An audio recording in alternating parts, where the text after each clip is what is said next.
Hello everyone! Today, magluto tayo ng chicken salpicao. Meron tayo ditong 750 grams na chicken fillet. So, hiniwa ko lang siya ng pa-cube. Maglagay tayo ng 1/4 teaspoon ng ground black pepper, 2 tablespoon ng oyster sauce, 2 tablespoon ng soy sauce, and 1 tablespoon ng cornstarch. Mix lang natin mabuti, then marinate natin ng at least 1 to 2 hours. Sa isang maliit na kawali, maglagay tayo ng cooking oil.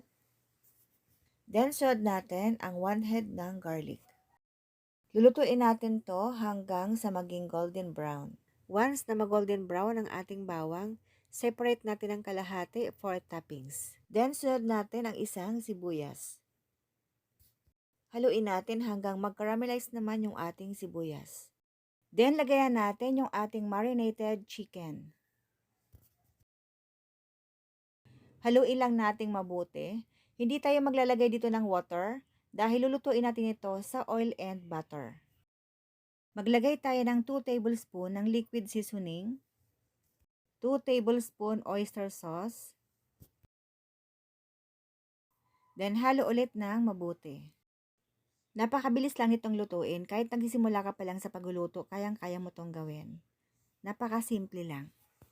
Hayaan natin sa apoy ng mga 4 minutes hanggang sa mawala yung pagka-pinkish ng ating chicken. Then, maglagay tayo ng 3 tablespoon ng butter. So, ayan, haluin natin para matunaw yung ating butter.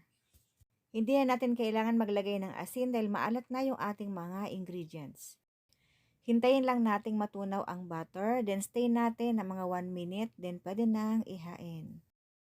Ito na ang ating chicken salpicao. Serve and enjoy! Thank you for watching, guys!